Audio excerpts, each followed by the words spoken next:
Hey guys, this is Keith. I am recording a reaction video to my own podcast. I wanted to do a video elements, but I don't actually prefer to speak on camera. I prefer to speak off camera. So I've already recorded my podcast on cancel culture, and now I'm going to listen to it. So let's see how this goes.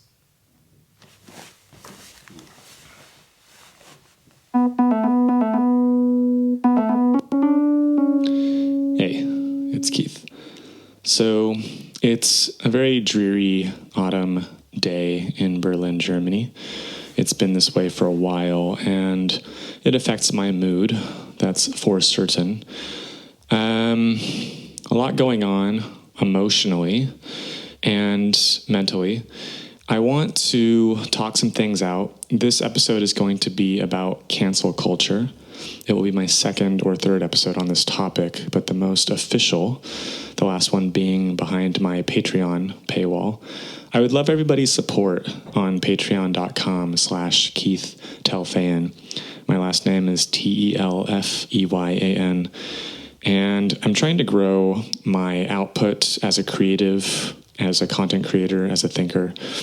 And I do need help, if I'm honest. I need help in many ways. A friend did ask me this week if I was posting a meme just to be funny or if it was an actual cry for help. And I had to say both, frankly. I hate to come off as melodramatic, so I don't want to make this all about me, but I've been experiencing being canceled. I get canceled a lot, actually, as it turns out.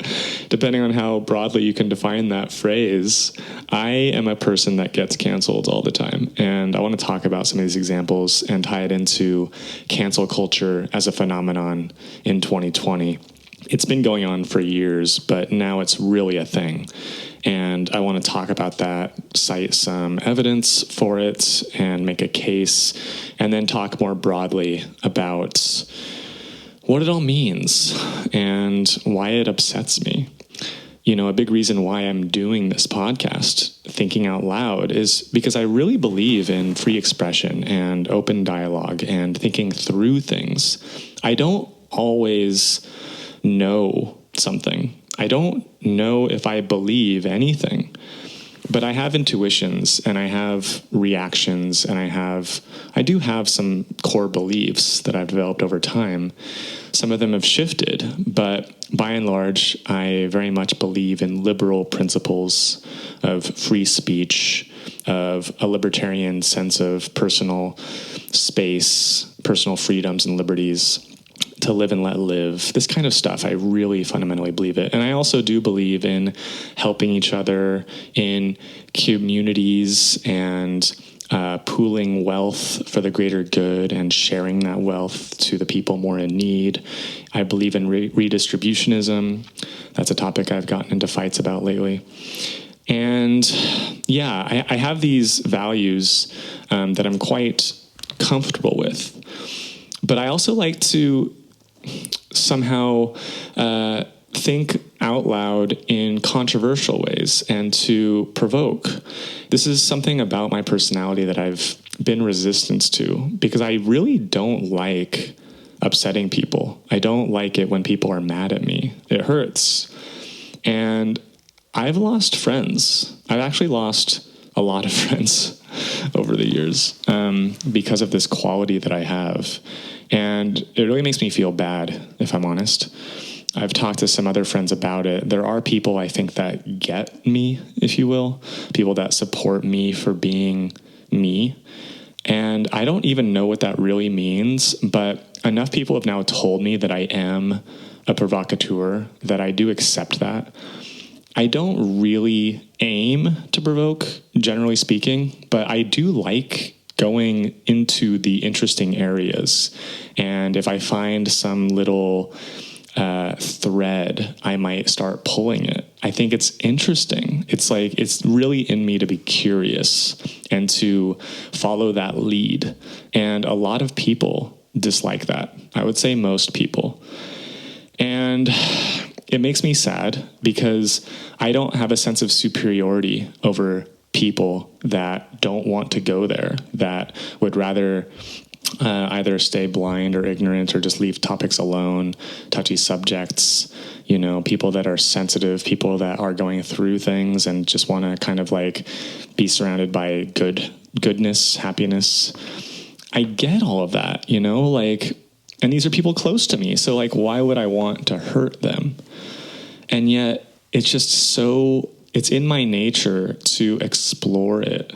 I just love exploring things a lot. Any topic, even ones that make me uncomfortable. And there are plenty of things that I'm uncomfortable with, future planning, relationships, goals, and the hierarchies in the world. Like, I'm very uncomfortable with these things, but I'm happy to talk about them as long as I feel like I can be heard, that I'm really participating in an open discussion. So a friend sent me this little quote, one of these inspirational quotes. It says, "A lot of folks don't like you because you illuminate the shadow work they refuse to do." I'm going to reread that. I misspoke a little bit. "A lot of folks don't like you because your light illuminates the shadow work they refuse to do." And I believe that, but I don't want to be an annoyance, but I am. I just am. So I guess I'm trying to accept that about myself. It means just losing friends, and it means getting canceled. So this has happened to me a few times this week, multiple times in 1 week, almost in every social situation I'm in. And a close friend was visiting and was saying, like, "Keith, I'm afraid to go places with you. You're a liability. Every social situation we're in, people get mad at you. And I'm like guilty by proximity." And this hurt to hear. I don't want to hurt her. I don't want to always be this liability, making people uncomfortable. It's happened multiple times this year, especially during coronavirus, when people's natures come out, their fears of the virus, their natural tendencies to close off, put up walls to protect themselves against the virus, but also everything else in life. And a lot of those people, like a lot of my friends are those people. Like, it's just a personality trait, and I don't surround myself with people that have the same personality as me. Should I? Is that who I should be hanging out with? People that also like to instigate and go into controversial topics. And I don't know, maybe that's who I should be around. Maybe I should spend more time on Twitter and find these kind of contrarian thinkers that I gel with. But I don't know those people necessarily. And the ones that I know, I very much appreciate you. And I appreciate your support and your comments to me in private. But not much is done in public, I don't use Facebook these days, really. But it's probably because I just am so bad at it. I have no popularity there. So if ever I shared a link in the last 10 years, I would say, like at top, like 10 people might like it, maybe. And I get more negative feedback than positive feedback. So I don't know. This is funny because like part of cancel culture is just simply being unpopular. And a lot of the defenders of cancel culture, I guess that's not what you would prefer to be called if you are one. I don't know what you want to say. Maybe like I've heard the arguments that like it's not cancel culture that doesn't exist. It's just this phenomenon where if you say something wrong, you shouldn't be platformed. You shouldn't have a job. Your life is still okay. You can still do whatever, but why should this company hire you if you say this thing? Like, it's just kind of this justification around it. I guess the most popular way of saying that is actions have consequences. And that's what we hear a lot. That's like the defense I hear, the justification. Like, you're allowed to say anything you want. There is free speech, but the other people are allowed to react and to fire you. And that's true enough, I guess. Actions do have consequences. That is true. But you would think that there would be some rights for labor. You would think a movement or a party built on labor and protecting labor might want to protect your job from that slightest offense, for instance. And it's also funny that it goes hand in hand with this tattletale culture, this attitude of seeking an authority to mete out punishments. It's very much Mom, Billy poked me kind of society that we're living in now. Go to HR, complain, or like, you know, the reasons to silence people are like, it's a dog whistle for hateful people. It's hate speech. It emboldens Nazis, neo-Nazis, the far right, the right wing, the alt-right. I'm not personally convinced to suddenly become a KKK member, but other people might. Therefore, you can't say that. This is the kind of justification. And I don't buy that. I just don't buy it. I think good ideas thrive and bad ideas die in sunlight. And I always think of this YouTube clip of a hero of mine called Christopher Hitchens. He is, I'm going to look this up as we're talking here. He interviews, I'm not going to be able to find this, am I? He interviews somebody who is detestable. I want to say it's either a psychopath or like a Klan member or a neo-Nazi. He invites this person onto his talk show and just asks what this person thinks. And the person says what he thinks, and it's kind of this gross stuff. And Christopher Hitchens follows up with interesting questions and just kind of exposes this man for his vileness.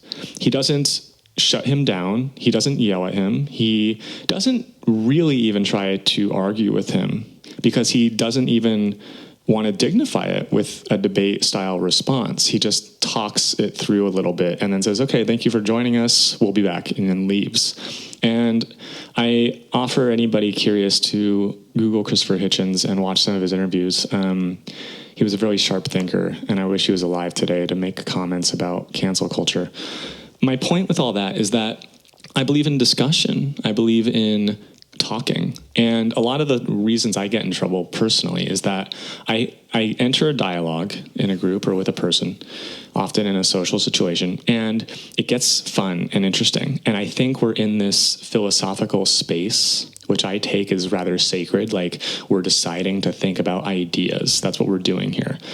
And we're doing that, and then suddenly the ground shifts a little bit, and it becomes either emotional or personal for the other person. And I might just have some Asperger's or be on the spectrum, I don't know. But I don't always pick up on that. Maybe. That's a theory, that I just miss this moment when I should back off. And when I say I should back off, I'm talking about social tactics, like etiquette, like prioritize the friendship or the social cohesion above the philosophical pursuit. But it's fun to be dedicated to the philosophical pursuit and to talk really about heavy things. And then I'll just keep doing that because I'm not getting a signal. I'm not getting a really clear signal like, Keith, can you actually back off? Because I don't know if I'm comfortable going too much deeper into this. I think I'm going to get worked up. Sometimes people say that and I think, oh, of course, sorry, we don't have to talk about this. Especially on a date. That happens all the time. Like, I'll meet somebody that I might be romantically interested in, and we might get into this kind of dialogue.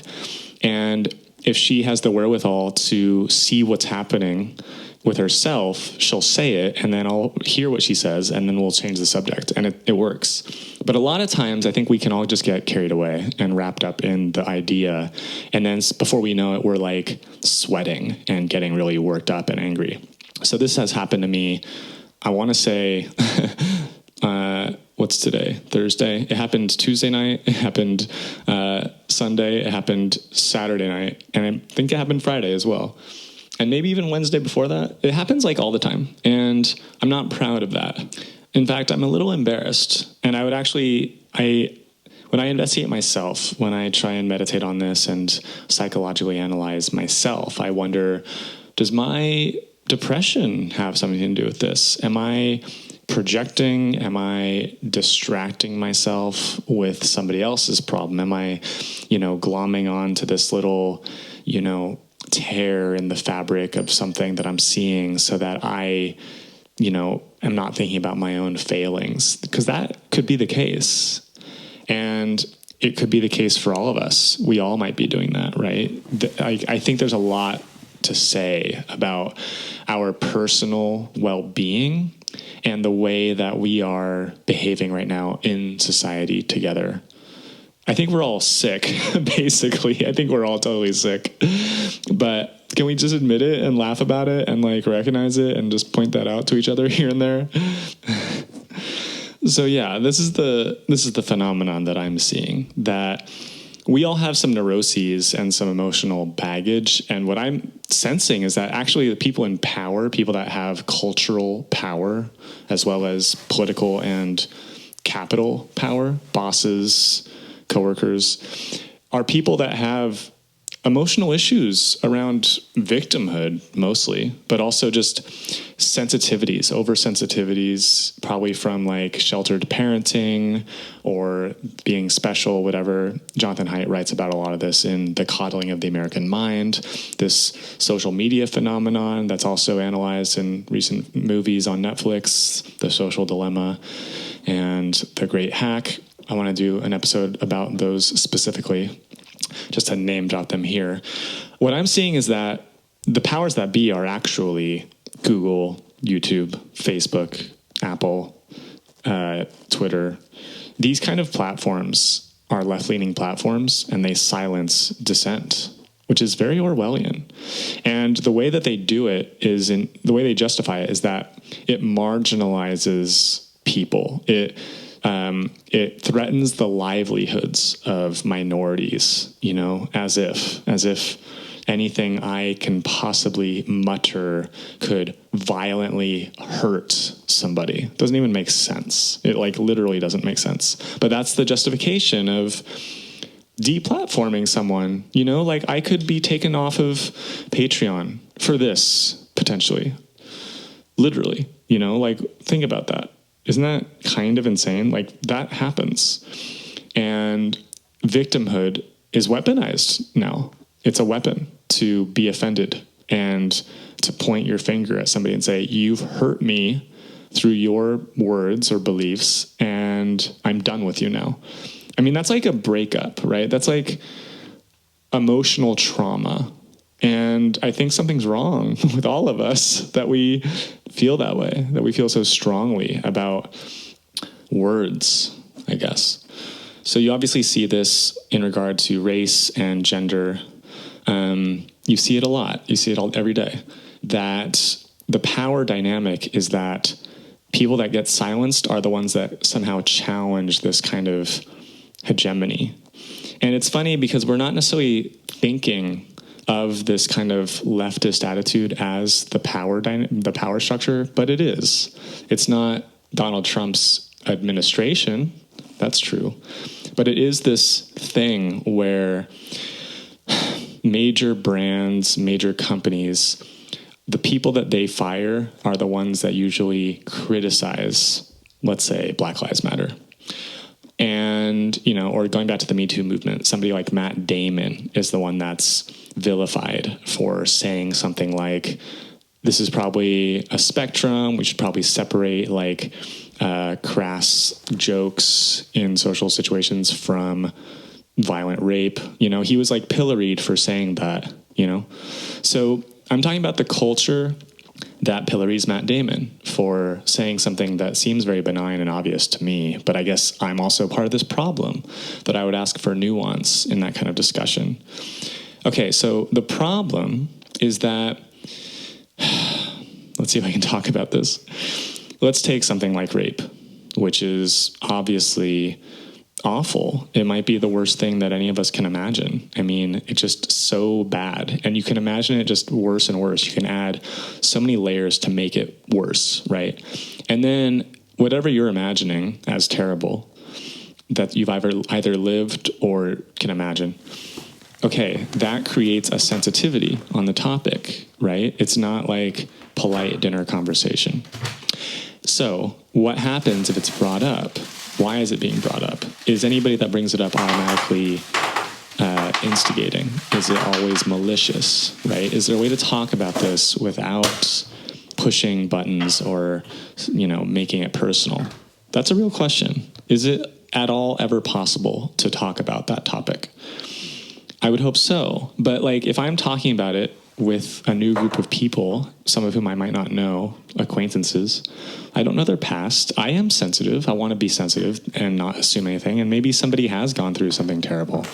Maybe that's too extreme of an example, but let's say a relative who's passed away recently, or even a miscarriage. People go through hard things, and it is important that we have sensitivity about it.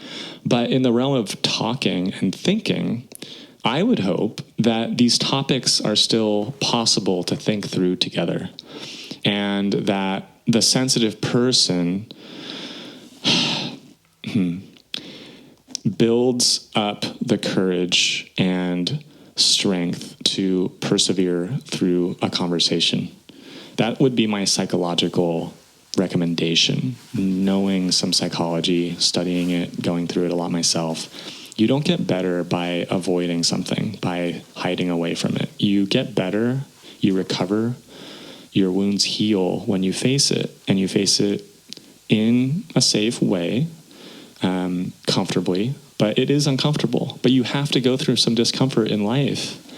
And so my question is it always the fault of a person that brings up the topic or makes the bad joke or pushes the conversation a little further? Is it always that person's fault? And even if it is that person's fault, what should be the punishment? Should they be outright dismissed? Should they no longer be friends?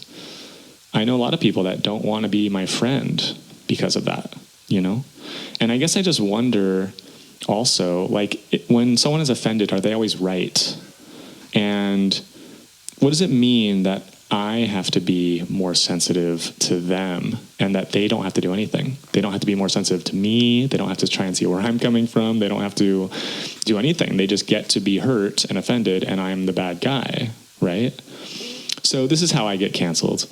Now, for better or worse, I'm not employed by a major university or institution or company. So I'm not ever actually getting fired for my actions. And I think I have some wherewithal for that kind of environment, but not really. I'm not very well trained in office politics and corporate behavior and dynamics. I understand how to be chill. But I don't really know what the boundaries are with having a conversation with somebody that you work with outside, whatever. Doesn't matter. Point is that I'm not literally getting canceled, but when I post something on Facebook and nobody responds to it or likes it, that feels like a cancellation. It's been hard as a content creator to try and put things out that don't get any traction because of this kind of pre-cancellation. That's what it kind of feels like to me. And, it just could be not being popular. It could be unpopularity. It could be what the market doesn't want. And that is a point by the PMC, the professional managerial class. That's a phrase, by the way, to describe middle class, upper middle class professionals who kind of maintain this world order, this the etiquette, how to properly vet somebody or groom somebody into the right positions and say the right things. And this is kind of where the judgments come from. The real influencers in society. I think a lot of the things we hear, the words we hear, the one I referenced earlier was actions have consequences, or this is a dog whistle, that's why you can't say that, or a lot of the BLM stuff that you've seen, if you're white and are tired of hearing this, that's because you're privileged. Not to say that you don't have struggles, but being your skin color isn't one of them. These come from this kind of influencer group, this professional managerial class, these kind of buzzwords and ways of thinking and talking. And I think, frankly, I'm anti-authoritarian. I call bullshit on some of this just because I think, who are you to say that? I challenge that. I don't take you at your word necessarily just because you speak with authority. And if I was listening to me, I would think the same thing. Like, Keith, who are you to be saying this? I don't know if I agree. You need to be challenged. And that's totally true. I agree with you. I love being challenged. But they're upholding something like this new world order of anti-racism, intersectionality, and you can't question this. And if you bring up a question about it, you are automatically on the side of Trump. You're automatically a bad guy. Even my very well-intentioned friends will say something like, if you vote for Trump, you are racist. Now, that's just like a error. That's a logical fallacy. It doesn't make any sense. It's not true. But it's an easy way of demonizing anybody else. The whole punch a Nazi thing. Richard Spencer was punched in the face on video a few years ago, and this became a meme, and it really grew. And it's no wonder we have violent protests in the streets now with Antifa in Portland or wherever, where things are really going down and people are getting hurt. And we've enabled that by advocating that if something is deemed bad enough, you get to do whatever you want to it. You get to attack it with violence. You can actually be violent. And that's where the 20th century went wrong. And we have people like Louis C.K. or let's say Kevin Spacey, or let's say Roseanne, who was fired from her extremely popular TV series because of a tweet that sounded racist. And she's persona non grata now in Hollywood. So this idea of being canceled, it's like, you are dead to me now. And it's unclear if there is a path to redemption. That's unclear. We have a path to redemption for murderers, but for somebody that says something wrong 10 years ago, it's not clear what that redemption path is. An apology isn't enough. An apology is an admission of guilt and further damns you in the eyes of a lot of mobsters. And I should make a note here that I'm describing a phenomenon that is not necessarily big. I don't know how big this is. I don't know how many people think this way. I hope the majority, the silent majority, don't think this way. I think it is more of a PMC, Twitter activist kind of situation. But I do see it, and I see it at work in my social circles and in my professional circles. So it's a thing. It's just unclear what the rules will continue to be and if it can be fought or resisted, as the Harper's Letter tried to do. The Harper's Letter is this famous open letter published in Harper's Bazaar, signed by the likes of J.K. Rowling and Noam Chomsky and maybe John McWhorter. Anyways, public intellectuals, thinkers, artists, musicians, Wynton Marsalis, the jazz musician. This letter to say, hey, let's loosen up, lighten up here, because we can't express ourselves freely like it's our job to do in this atmosphere, in this cultural climate of immense oppression and fear of making the wrong move. That is not healthy for artists. That's the letter. It's a great letter. It got attacked big time by, what I would call something like neo-Marxists or intersectionality advocates on the grounds that this is no time for free expression when people's lives are at risk. This kind of, really extreme language or, really exaggerating language. And even people that signed the letter, some of them said, oh, I didn't know that she would sign it. I don't want to be associated with a transphobe. I don't want to be associated with an Islamophobe. So you had this kind of talk in these circles. So it was kind of proving itself in a way. This way that we all demonize each other and vilify each other on the slightest of suspicions is unhealthy. It's unhealthy for creative people. It's unhealthy for a vibrant market of ideas. It's unhealthy on our psyches. It's bad for everyone. It's bad for consumers. It's bad for you on social media when you don't know if you're allowed to say something or post something. It's bad. It feels uncomfortable, doesn't it? I feel uncomfortable. And if I feel uncomfortable, I think a lot of other people must also. Yeah. Okay, so let me get back on point. There's a website called the National Review. It turns out that this is a conservative publication. I've heard of it in my life, but I've never read it because it's conservative. But it's the one that has this section on it called the Cancel Counter. And am I allowed to recommend this? I mean, how do you feel that this is a